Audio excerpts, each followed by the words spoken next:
Bom, então, essa questão da aprendizagem, né, ela não foi um objetivo logo de cara, né, um objeto de estudo logo de cara durante o percurso da produção do doutorado, da tese de doutorado.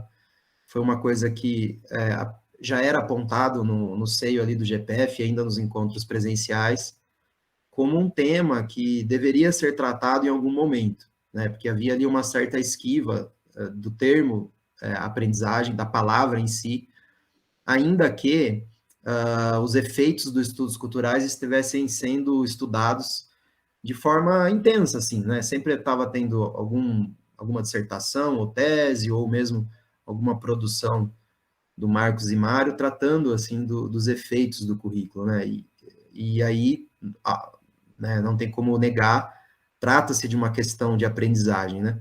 Mas o termo em si, ele não era muito desenvolvido, justamente por ser um objeto de estudo muito caro, né, para a ciência moderna, no caso a psicologia.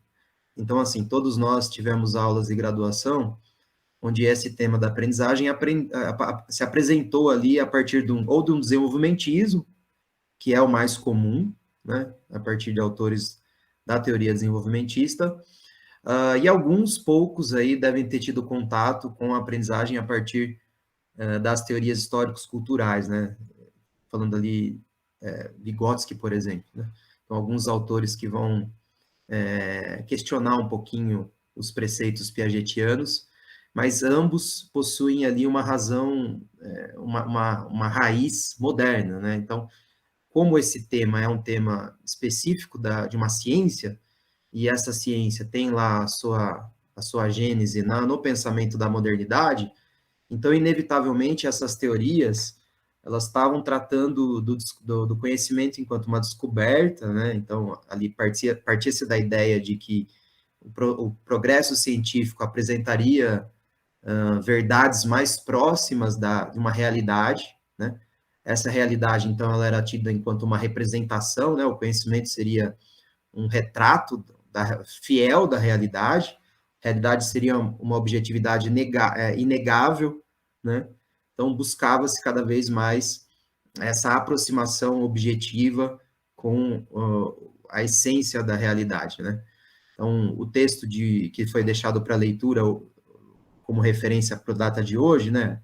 O texto de Deleuze, vai chamar esse tipo de comportamento de uma imagem do pensamento, né? Ou seja, há ali uma certa estruturação, um congelamento, né?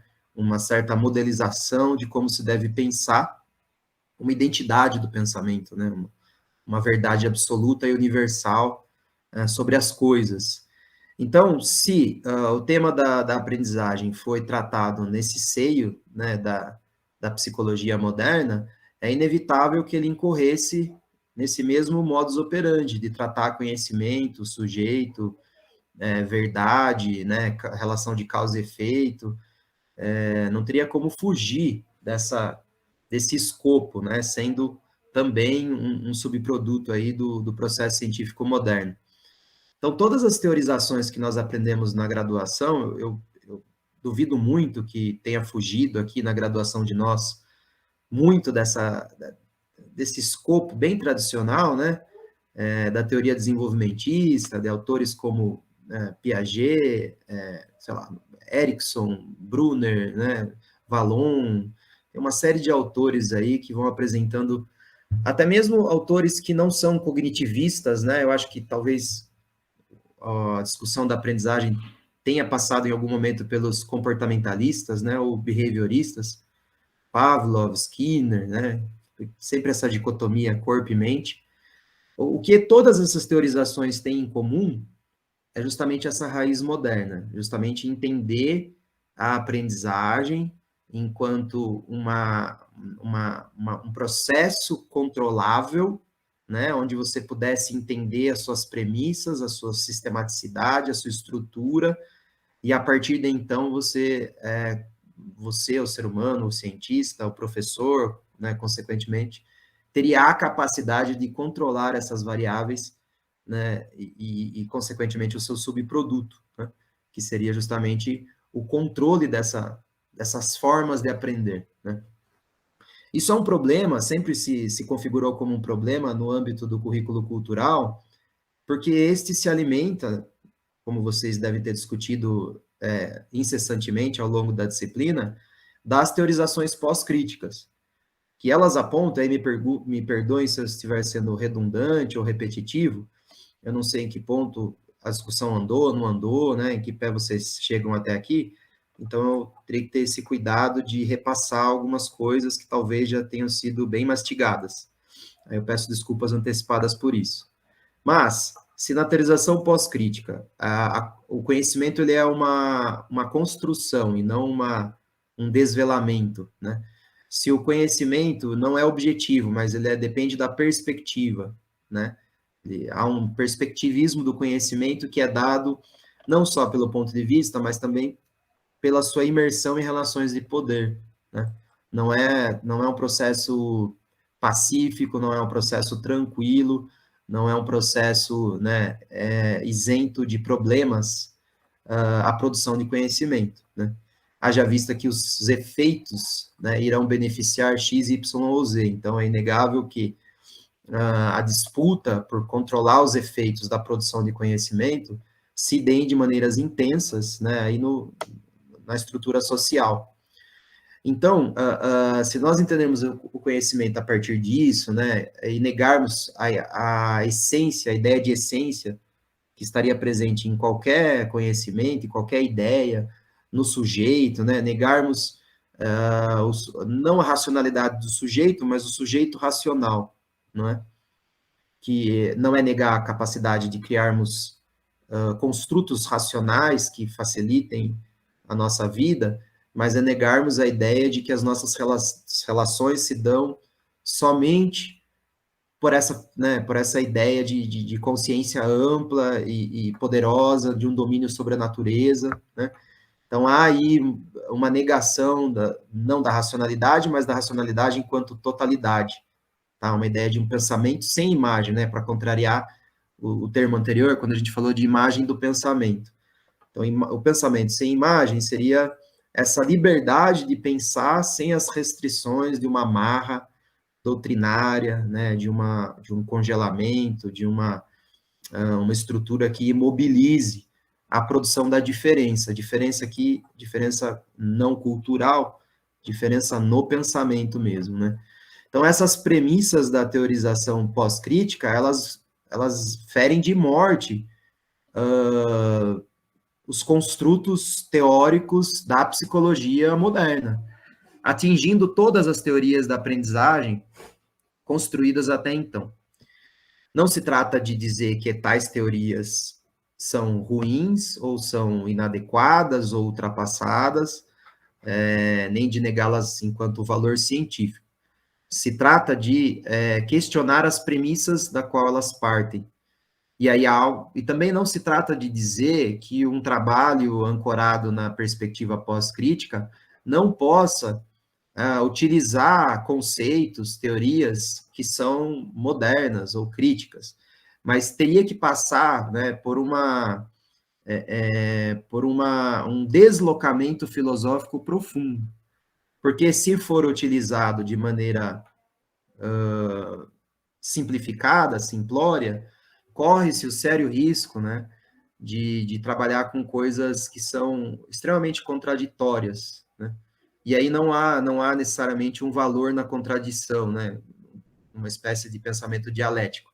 O que há mesmo é uma superficialidade da construção teórica. Em vias, né, mais simples, a própria ideia de como o ser humano aprende, presente nas teorias modernas, se pressupondo enquanto um modo de funcionamento universal que estaria presente em todos os seres humanos, ela não serve para quem trabalha com o perspectivismo, com o contingente, com o local, com as transformações constantes mediante as relações, né, sociais existentes. Tá? Então, o grupo, o GPF, sempre fugiu desse imbróglio, né, não utilizando a palavra aprendizagem. Mas isso não significa que o grupo não estava estudando os efeitos do currículo cultural, que, de certo modo, trata também da aprendizagem, né? Então, não há ali o que houve foi evitar a palavra, o termo, mas desde muito cedo, os pesquisadores do GPF e as pesquisadoras já estavam se debruçando sobre isso, né? Eu trouxe apenas alguns exemplos de estudos aqui, né? Neira 2017, Oliveira Júnior 2017, Neves 2018 e Souza 2021, mas uma breve passagem, uma leitura mais atenta na página do grupo, vai apresentar outros estudos mais que foram realmente olhar o que acontece, né, quando o currículo cultural entra em ação. E aí duas palavrinhas, elas vêm a tentar suprir essa negação da palavra aprendizagem, né, principalmente desse conceito ancorado lá, preso, né, nas teorias psicobiológicas, que é justamente o termo ressignificação, que é um conceito caro para a teorização cultural, e a palavra efeitos, né?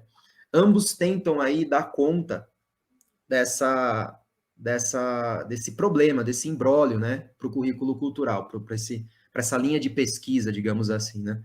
Eu vou tentar explanar um pouquinho como esse problema se resolveu lá atrás, a partir do circuito da cultura, que é uma proposta elaborada por um autor chamado Paul Duguay, né, em conjunto com Stuart Hall. Eles usam isso em alguns textos para fazer algumas análises, que eu penso que consegue ilustrar um pouquinho essa questão da aprendizagem restrita na teorização cultural, né?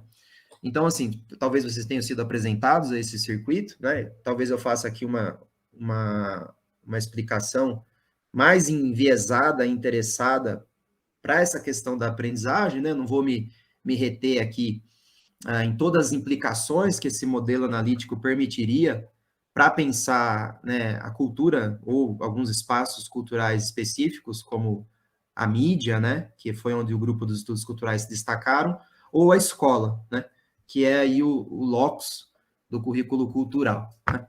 Então, eu vou tentar escapar um pouquinho disso, que deve ter sido feito melhor em outros momentos, em outros temas, para refletir especificamente as mudanças subjetivas na identidade de um determinado indivíduo, de um sujeito, né? Então, esse modelo aqui apresenta a identidade, principalmente a partir de Stuart Hall, como um ponto de apego temporário a uma posição de sujeito, né? Essas posições de sujeito, elas se dão pelas representações, como as coisas são representadas. Representação aqui não é a representação mental das teorias da psicologia. A representação aqui é uma materialidade que pode se dar, inclusive, na própria oralidade, né? Mas é, sim, algo material e não imaginário, que vai tentar justamente criar significados, né?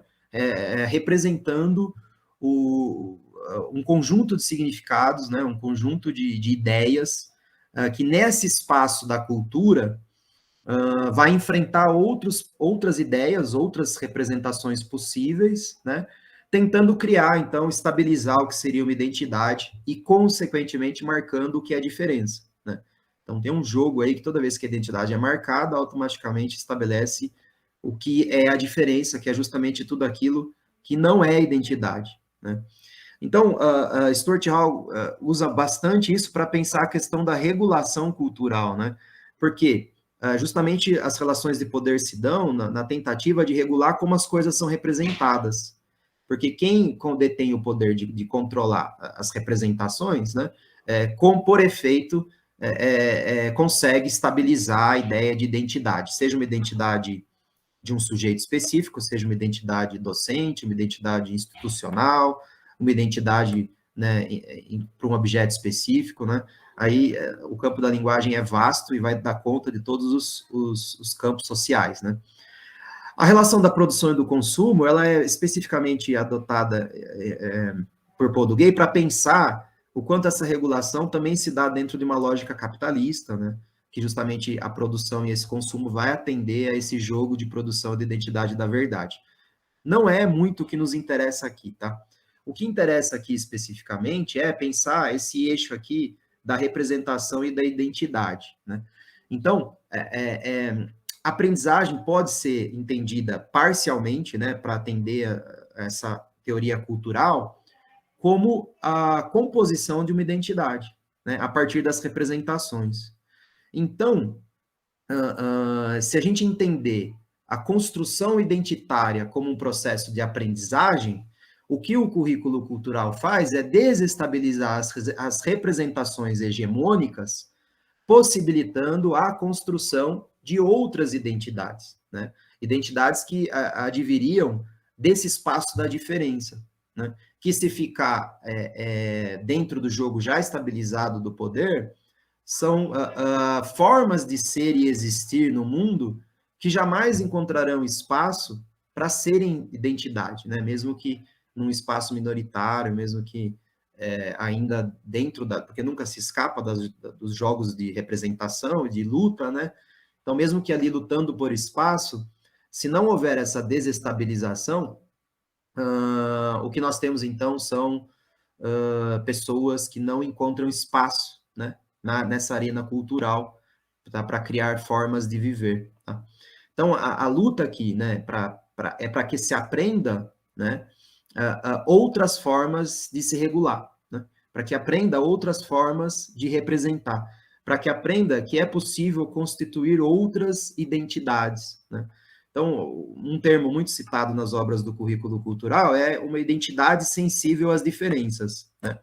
Eu já entendi no passado esse termo como uma estabilização, o que seria um contrassenso, né? Haja vista que aqui trabalha-se com movimento, com hibridização, com desestabilização, com desconstrução constante.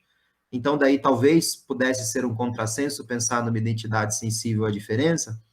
Mas se a gente transformar essa identidade sensível à diferença no plural, né, identidades sensíveis, eu acho que a gente escapa dessa armadilha a pensar, né, e tentando só dar um nome, né, sabendo que a linguagem tem esse risco de cerrar o significado, mas tentar fazer um jogo aí de movimento, é que o que tenta se produzir são pessoas que estejam atentas a esse jogo de poder e que não se identifiquem, né, com identidades hegemônicas, com identidades dominantes, com identidades preconceituosas, racistas, homofóbicas, machistas, misóginas, etc, etc, etc, né?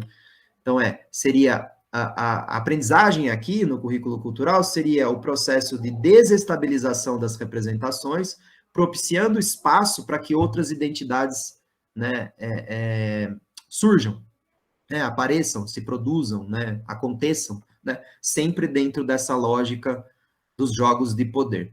Bom, eu penso que aí já é um modo de enxergar a aprendizagem potente, interessante e muito bem feito em várias obras do grupo. Entretanto, o próprio texto sugerido para leitura, né, ele traz alguns incômodos para essa concepção, né? Eu explico melhor, né? Ou seja, há um problema que persiste quando a gente passa a entender a aprendizagem como essa abertura, né, para outros modos de identificação. Por que isso, né? Porque eu penso que o que foi produzido, né, na teorização cultural até então, para falar de aprendizagem, foi utilizando uma concepção científica. Isso não é nenhuma acusação ou algo do gênero, haja vista que o espaço é justamente de produção de conhecimento científico, né? Então, seguiu-se ali algumas formas metodológicas de produção de conhecimento, pós-críticas, sem dúvida alguma, entretanto, ainda dentro daquilo, né, que Deleuze e Guattari vão chamar de produção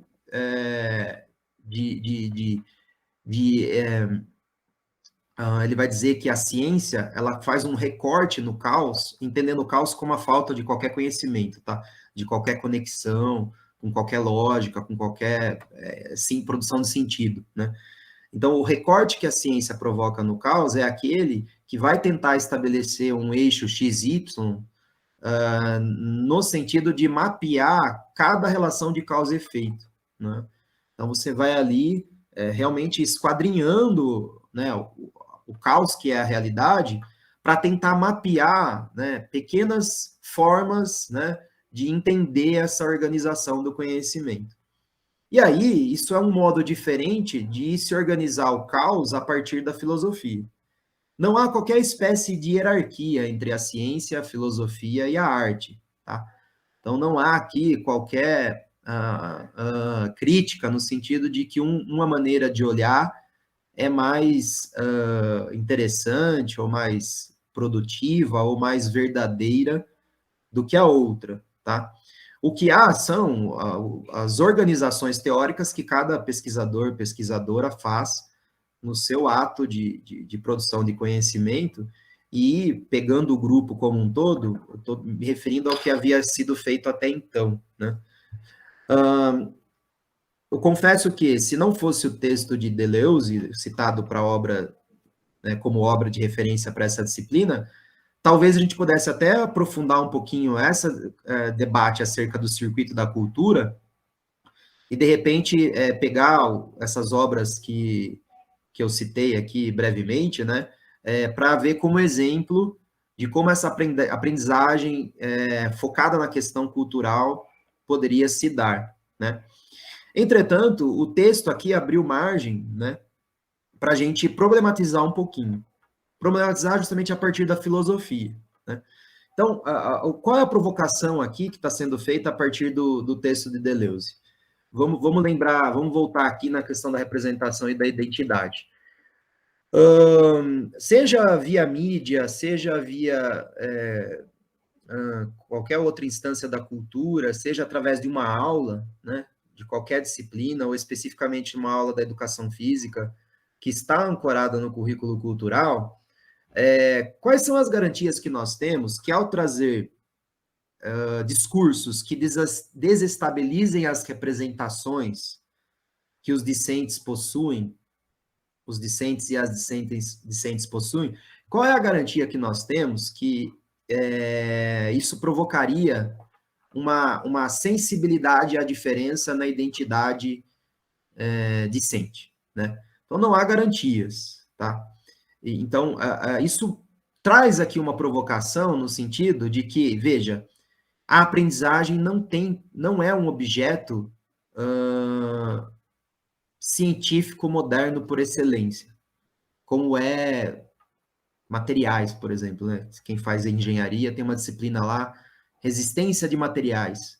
E aí você vai lá e você faz uma série de experimentos para ver o quanto ele aguenta uma queda, o quanto ele aguenta calor. Eu estou pegando um exemplo aleatório qualquer aqui para mostrar que isso não é passível de ser medido, avaliado, controlado, né, direcionado, né, como outros objetos de estudo. A aprendizagem, ela não tem essa característica objetiva, controlável da ciência moderna, né? Então, ainda que nós, e as pesquisas realizadas até então demonstrem que as chances de desestabilizar as identidades hegemônicas ao trazer outras, ao regular esses discursos de outras formas, né, e criando outras representações num processo denominado de ressignificação, é extremamente provável que algumas daquelas crianças saiam pensando outras coisas, né? E as pesquisas mostram isso, elas saem mesmo pensando outras coisas. Mas quais são os limites dessas pesquisas, né? E aquelas que não saíram pensando outras coisas, o que aconteceu? Será que existiria um método que todas, né, seriam afetadas da mesma maneira? Será que há alguma possibilidade de que todas sejam sensibilizadas para a diferença? Então, são questões típicas, né, de um modus operandi científico moderno. Aí, o que Deleuze nos traz nesse texto, e em muitos outros, é que a aprendizagem passa inevitavelmente pela questão do inconsciente. E esse inconsciente é um local do enigmático, né? La Roça tem um texto, né, ele vai falar do enigma da infância. Eu diria que o inconsciente, ele, assim como a infância, tem essa característica de improvável, de imprevisto, né, de novo, né, de potência para subversão, né? Então, tem uma provocação que não é só Deleuze que faz, tá? Outros autores fazem também. Aliás, todas as teorizações que vão trazer o inconsciente à baila são altamente rechaçadas como não científicas, né? A própria psicanálise está aí há mais de 100 anos, né, tentando se valer enquanto um conhecimento válido, mas a questão que fica evidente aqui é o seguinte, né, há alguma coisa ali dentro, extremamente subjetiva, que não permite qualquer espécie de tradução modelar de um modus de controle, né, que a gente possa aí estabelecer para uma metodologia, para uma didática, para uma pedagogia, né? Então tem ali algo de incontrolável. Isso, claro, é um desafio para quando a gente fala de professor, professoras, né? Esse desafio do ensino, mas também é uma salvaguarda, né? Que bom que as pessoas não podem ser formatadas como robôs, né? Não podem ser controladas como minions, né? O problema é que toda a teorização escolar moderna, ela está bebendo justamente nesse pensamento platônico de que determinadas imagens do pensamento são a verdade absoluta e irrefutável das coisas. E aí, todo o processo de aprendizagem, de ensino-aprendizagem, ele parte já de um ponto dado, né? Então, o aluno teria que chegar lá, a aprendizagem seria o percurso que o aluno realizou até um dado ponto, não é? Como, então, pensar a aprendizagem a partir do pensamento sem imagem, né? Pensar a aprendizagem enquanto mobilização, enquanto força que faz pensar, mas que não tem um fim dado, né? Esse fim é aberto, né? Esse fim é imprevisível, incontrolável, mas o importante é o movimento, porque o risco aqui é a estabilização. O risco, o grande inimigo é o congelamento em uma imagem dogmática do pensamento, porque daí nós criamos uma doutrina, criamos uma verdade absoluta, criamos uma teleologia, né? Criamos ali uma teorização moderna por excelência. Né? Então, a ideia pensar a aprendizagem enquanto o movimento do pensamento sem um caminho específico a ser trilhado, né? Ou seja, pensá-la como resultado de forças, né? Por isso que, inclusive, Deleuze vai dizer que é uma certa violência. Pensar é uma violência, a aprendizagem é uma violência, porque você é forçado a pensar outras coisas do que você já pensa, né? E às vezes é muito cômodo a gente ficar naquilo que a gente já acredita, naquilo que traz conforto, naquilo que faz sentido, né? Então a aprendizagem vem enquanto essa violência, né? que faz você sair daquela subjetividade sedimentada, né? Daquela subjetividade adormecida, né? Então são sempre forças ali no embate constante, né? Que invariavelmente faz com que as pessoas movimentem o próprio processo subjetivo. Então, há algumas frases aqui, Deleuze clássicas, né? Não vou lê-las, né? Talvez vocês tenham entrado em contato com ela em algum instante, mas ele nunca escreveu especificamente sobre aprendizagem, tá? Ele escreveu sobre pensamento, principalmente no livro chamado Diferença e Repetição, e num outro livro, onde ele escreve sobre os signos, né, Proust e os signos, você consegue, ao ler os dois, tirar algumas ideias para uma teoria da aprendizagem ancorada no pensamento pós-crítico, na filosofia da diferença, né? Você consegue ali alguns indícios, tá? Mas que fique claro, né, não há, da minha parte, nenhuma especialidade nesse assunto, inclusive essas obras são extremamente difíceis de serem lidas, tá? E não é a parte que eu me especializei no doutorado, né? Eu li ela com a ajuda de comentadores acadêmicos, em grupos de estudo. Então, assim, são ideias bem iniciais que eu trago aqui, tá? Não é nada muito elaborado. Mas eu trago algumas pistas aqui para a gente pensar, tá? Então, vamos lá. Podemos pensar a aprendizagem sempre como uma transformação subjetiva, tá? E aí, gente, vamos evitar qualquer reducionismo cartesiano, porque o reducionismo cartesiano vai entender uma transformação subjetiva como meramente um exercício de imaginação. Não, se você tá, subjetividade é corpo, né? Você muda a maneira como a pessoa pensa, automaticamente você muda a maneira como a pessoa age, tá? Então, assim, não é nem cognitivismo, nem behaviorismo, tá? Quando fala transformação subjetiva, tá pensando no indivíduo como uma coisa só, uma coisa transversal. O que ele pensa, o que ele faz é a mesma coisa, tá? Com todas as suas contradições, incoerências, com toda a sua produção inconsciente, tá? Mas está acontecendo ali, transversal, né? Então, a aprendizagem, ela é incessante, né? Ela é esse nomadismo subjetivo, tá? Sempre forçando, né? O fora sempre nos forçando a pensar outras coisas. Fora aqui você pode entender tudo aquilo que o circunda, tá? E que vai penetrando a sua subjetividade, forçando você a pensar certas coisas, a tirar, né, as suas aprendizagens, as suas ideias sobre como as coisas funcionam. Logo, a gente não consegue nem dar conta de tudo aquilo que nos influencia. Tá? Se tudo que está no fora remete a alguma instância à subjetividade, então tem muita coisa que a gente aprende que a gente não dá conta de acompanhar, não. Tá? Isso pode ser vislumbrado em várias atividades. Então, alguns exemplos bem bobos, assim, mas que ajudam a entender. Quando a gente repete alguma coisa que os nossos pais faziam, né, sem pensar, você só faz, tá? Um exemplo, né? Eu estou vivenciando isso um pouco agora, a gente está quase um ano em Minas, e a minha esposa já pegou muito do sotaque mineiro, né? Eu fico percebendo, assim, como a cada dia que passa, ela vai sendo influenciada sem perceber por essa maneira de falar, né?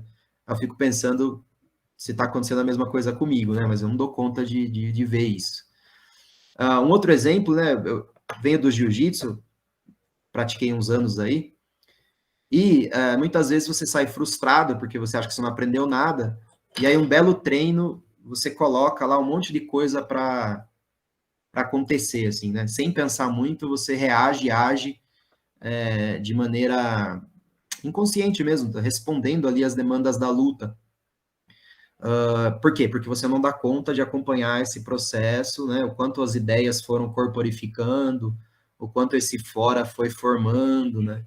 O quanto você tomou certos golpes ao ponto de um belo dia a pessoa tentar aplicar aquele golpe e você ter a resposta imediata, né? Então, inevitavelmente, a aprendizagem é um processo inconsciente, né? E é sempre um encontro com signos, tá? Signo aqui é uma coisa interessante, né? Se a gente voltar lá no circuito da cultura, os signos estão voltados para essa questão material. Os signos compõem a linguagem é um dos modos de representação que vão criar os pontos de apego temporário a uma posição de sujeito, que por sua vez é um dos sustentáculos da identidade, não é? A outra parte da identidade é a sujeição. A identidade não é só a identificação, ela tem a sujeição também. Mas aqui, nós podemos fazer uma análise, muitos fazem, e eu acho que o currículo cultural faz isso muito bem, é uma análise justamente de como a linguagem circula e vai criando essas fronteiras. Esse é um ponto, e aqui já é potente demais para pensar muita coisa, né?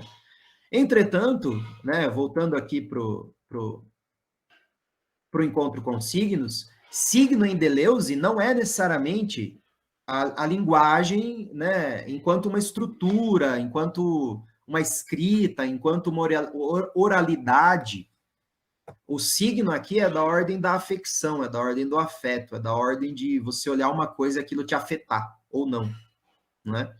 Então, ele dá um exemplo que eu acho que é bom para educação física também, que são as águas do mar, né? Você está lá, mergulhou, e aquilo demanda uma leitura, né? Uma leitura. O seu corpo precisa ler como a água o está afetando, e você só vai saber nadar de fato quando você conseguir responder, né, com o seu corpo a esse encontro com a água, né? Durante a pandemia, eu vi vários professores de natação que tentavam ensinar em cima de um puff, né, de um banquinho, né?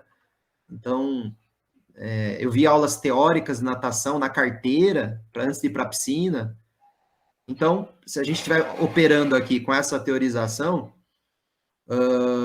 não está tendo aprendizagem alguma ali, né? Porque não está tendo esse encontro com os signos, tá? Então, esse signo aqui é anterior ao processo linguístico, né, dos signos materiais da linguagem, tá? Dos signos de um outdoor, dos signos de um livro, dos signos de uma lousa, de um slide com matéria, tá? É anterior, é esse encontro e essa afetação, né? Como que aquilo te afeta, como que aquilo, criando afecções, né? Afecções seria esse subproduto, tá? E a própria ideia aqui seria, então, como que a gente usa as nossas faculdades mentais para operar a partir dessa afetação, tentando responder problemas objetivos, tá? Então, veja, novamente, não é cognitivismo, tá? Não é Gestalt, não é Piaget, não se trata, não é aprendizagem significativa de Alzheimer, não se trata disso. Né? A aprendizagem ali é um processo transversal do corpo, né? E produção de ideias junto com os acontecimentos, tá? Logo, como você não controla todo o exterior e como isso, a produção que isso se dá no inconsciente de cada indivíduo, daí a imprevisibilidade da aprendizagem. Logo, a sua impossibilidade de controle. Tá? Então, não só isso é positivo, como Deleuze vai dizer que nós temos direito aos nossos próprios problemas, porque nós sentimos as coisas diferentes. Né? Então, o que é problema para um não é problema para outro. Por quê? Porque nós não temos a mesma percepção, não somos afetados da mesma maneira pela existência, né? Então, ele vai dizer que nós temos o direito que a nossa cognição produza os nossos próprios problemas, né? Inventando os nossos problemas. Daí a Castrup, inclusive a professora Virginia Castrup do Rio, Federal do Rio, cria uma ideia, né? Escreve um livro de aprendizagem inventiva, onde ela faz ali, né, uma espécie de arquigenealogia conceitual das teorias modernas clássicas, né, principalmente Piaget e Vygotsky, e vai mostrar como ali tem toda uma teorização potente, estruturada, né, muito bem elaborada, mas que não contempla esse espaço de invenção, né, que não contempla a ideia de que nós podemos pensar coisas não pensadas anteriormente. Isso explica por que a escola, em toda a sua pedagogia moderna, não propõe espaços também inventivos. Né? Você vai encontrar um pouco isso lá no Jardim da Infância, né? Mas daí, quando começa a entrar na lógica da alfabetização, quando começa a entrar na lógica já da escolarização, posteriormente do vestibular, já é preciso mensurar se o caminho trilhado está sendo aquele definido, também por aspectos sociais amplos, né? Dado que as relações de poder nunca podem se ausentar aqui do escopo. O que esse tipo de ensino propõe é uma morte da singularização, né? Claro que, para o nosso bem, isso sempre vai acontecer, né? Sempre há espaços de resistência, há espaços de singularização, de invenção, né? Entretanto, o que acontece é que essas pedagogias não favorecem qualquer espécie de singularização. Até aqui, nós não podemos pensar a questão cultural como desvencilhada disso, né? Eu acho que não há aqui nenhuma incongruência entre esses pressupostos da aprendizagem e os princípios e procedimentos do currículo cultural. Haja vista que não há uma teleologia, né, marcada, não há uma atitude procedimental rígida, ao contrário, pensa-se na escrita currículo, né? Justamente são ferramentas que vão pensar a aprendizagem como um espaço rizomático, né, no sentido de conexão, de rizoma, e múltiplo. Múltiplo aqui no sentido de que se cada criança tem a sua perspectiva da realidade, então o que nós temos ali são múltiplas aprendizagens, né? E elas vão conectando as suas ideias e os seus problemas num processo que é semelhante à raiz de uma grama, né? Que é rizomático, que é pontos em conexão. E aí, um dos princípios do rizoma, ainda de acordo com Deleuze, agora sim Deleuze e Guattari, até então a gente está falando só de Deleuze, é a cartografia. Então, cartografar é justamente tentar escrever, registrar, eu acho que aí faz uma conexão interessante com a discussão de registro que virá posteriormente, registrar aonde que está se dando esses pontos de conexão de uma determinada sala, de determinadas crianças, né, determinados alunos, né? É possível ali tentar criar mapas, não de onde as pessoas devem ir, mas mapas de onde as pessoas andaram, por onde elas andaram, não é? Então, há algumas implicações didáticas aqui, né? Por exemplo, não é possível pensar numa teleologia rígida, né? Mas também não é possível negar a intencionalidade. Não se trata de entender a aprendizagem, uma vez que ela não é um objeto 100% controlável, como uma coisa que não deva preocupar a atitude docente, né? Muito pelo contrário. Mas é preciso entender que aprende-se com e não a partir de, né? Então, assim, as crianças estão aprendendo conosco, no exato momento que nós estamos também aprendendo com elas, no exato momento em que esses encontros estão se dando, né? Ela não está ali, havendo ali né, a famosa educação bancária freiriana, né, uma transfusão de pensamento, né, uma espécie de hierarquização, ou qualquer ideia salvacionista crítica, por exemplo, não cabe aqui, tá? Então, a atitude do professor é muito mais, né, aqui eu estou trazendo o professor Silvio Galo, quando ele vai falar que o professor está muito mais semeando, né, jogando sementes ali, fazendo apostas, do que dizendo como vai ser o futuro, de como as coisas devem ser no futuro, né? Voltando lá e caminhando para o fim já, para encerrar, como ficaria então o circuito da cultura, considerando as provocações filosóficas de Deleuze? Eu acho que aqui também há várias possibilidades de estudo, de compreensão, de encaixe teórico, né, de acoplamento teórico aí para criar uma espécie de platô intensivo na hora de operar com as aulas, né, na hora de operar com o currículo cultural, na hora de operar com outras concepções de aprendizagem, né? Então, eu vislumbro aqui pelo menos 3 possibilidades de pensar a aprendizagem que seriam afeitas ao currículo cultural, né? Que dariam uma conexão muito interessante, né?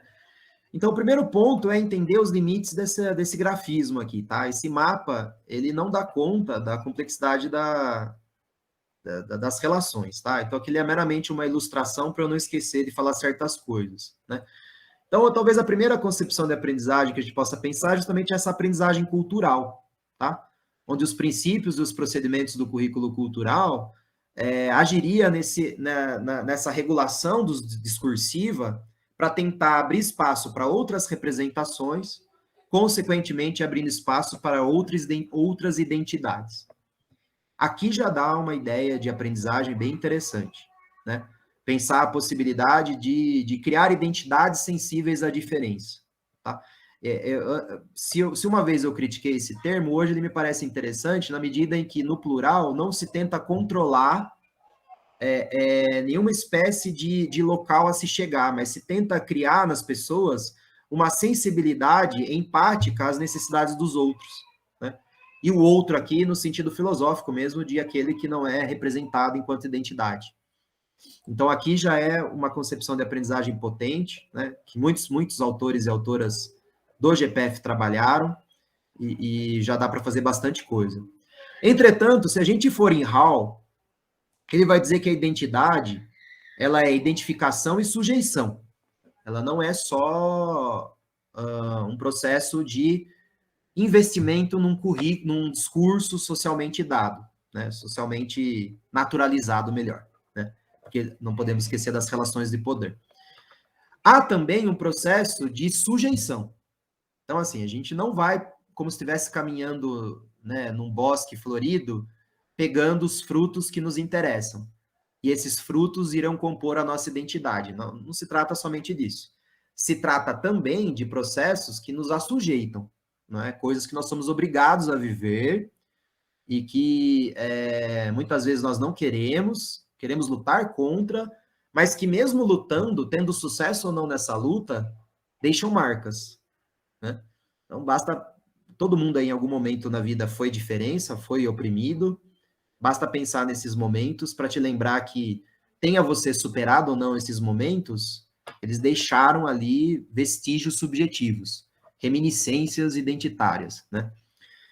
Então, precisaria também pensar na questão da sujeição. Me parece que alguns pesquisadores do grupo têm investido bastante em Foucault para pensar essa questão. E aí também parece ser um caminho muito interessante. Porque Foucault apresenta em sua última fase, né, na sua fase ética, a ideia de cuidado de si.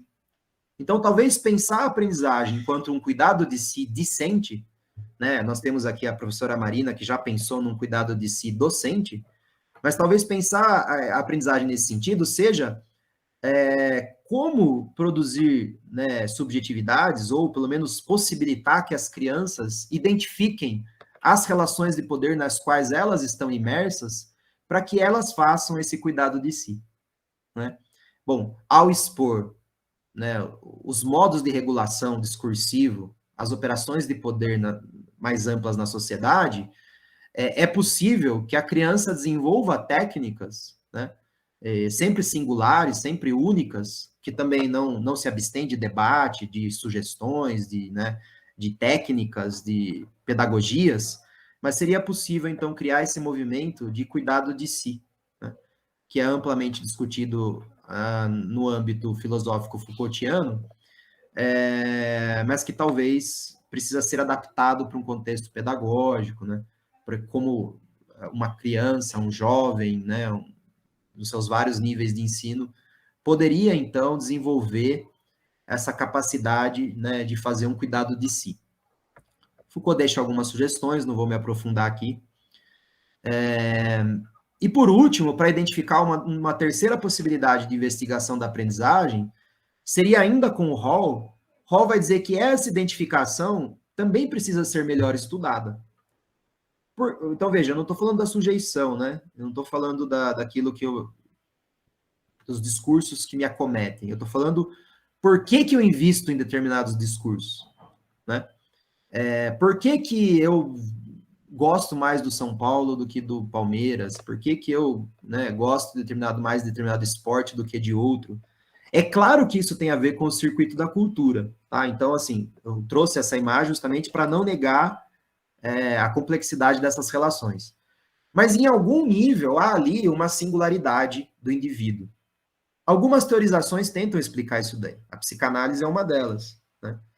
Então, seria uma possibilidade pensar uma aprendizagem para o currículo cultural a partir da psicanálise? Eu creio que não. Haja vista a psicanálise ter lá o seu pezinho na modernidade, né?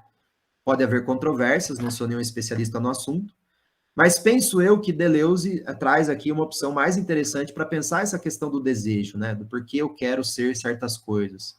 Porque, né, a partir desse circuito da cultura, eu invisto em certas posições de sujeito. Por que eu me identifico com coisas que os meus amigos, amigas, familiares não, né? Então, há toda uma discussão do desejo em Deleuze, né, que eu também não vou me aprofundar aqui, mas aí sim, na tese, eu vou pensar essa ideia de esquizoaprendizagem, que seria um desejo que escapa ao desejo, né, de submeter a máquina capitalista, né? Então, a máquina capitalista, ela é especialista em reterritorializar, ou seja, aquelas pessoas que começam a desejar alguma coisa diferente de ter lucro, de ter posses, de ganhar dinheiro, de ser rica, né?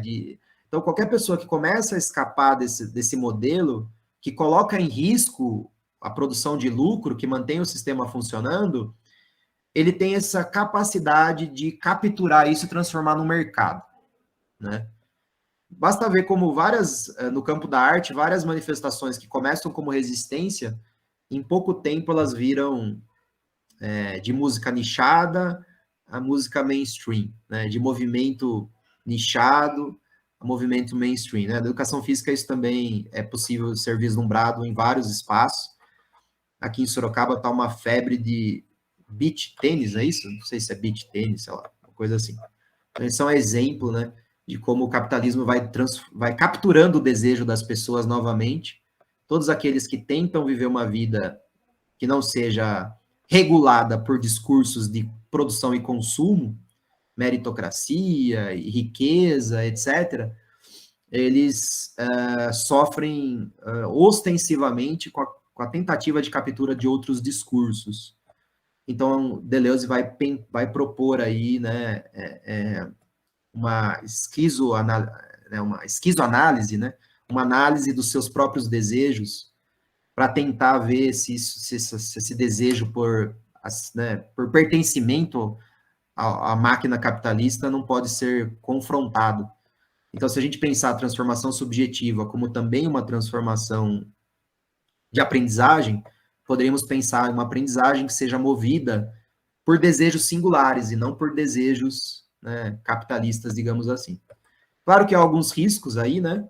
Então, por exemplo, na primeira concepção de aprendizagem aqui, ancorada no circuito cultural, há o risco sério de cair no identitarismo.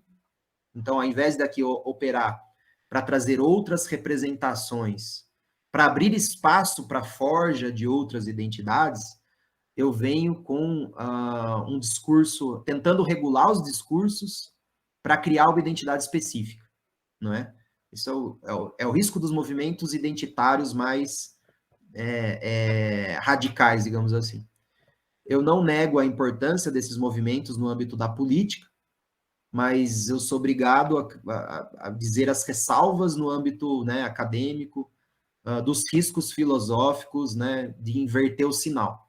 Né? Ao invés de eu combater os poderes que regulam, eu quero tomar os poderes que regulam para mim. Né? O que bate muito bem com outro risco quando faz uma análise do desejo, que é o risco do desejo fascista. Né? Então, assim, nem tudo que escapa do desejo do capitalismo é um desejo bom, né? Então, algumas pessoas escapam dessa vontade de ser seres produtivos e bem, né, e trocar de carro todo ano, e viajar, e ser dono de uma casa, e ter uma família, tudo quadradinho. Algumas pessoas escapam disso, mas não para se singularizarem, mas escapam disso para serem, né, pessoas destrutivas, sociopatas, perigosas, né? Pessoas que fazem tão mal quanto qualquer lógica do capital. Então, os riscos aqui são necessários repensá-los com constância para que essa aprendizagem inventiva, essas aprendizagens, seja ela no âmbito da cultura, né, no âmbito, né, do cuidado de si ou no âmbito do desejo, para que essa aprendizagem seja sempre uma abertura para a diferença, né? Tenha sempre essa sensibilidade de sentir que o que se procura são espaços para que as pessoas não sejam subjugadas nos seus modos de existência. Tá? Bom, era um pouco isso, espero que a apresentação tenha ficado razoável aí em termos de internet e tudo. E fico aberto, disponível aí para o que for necessário.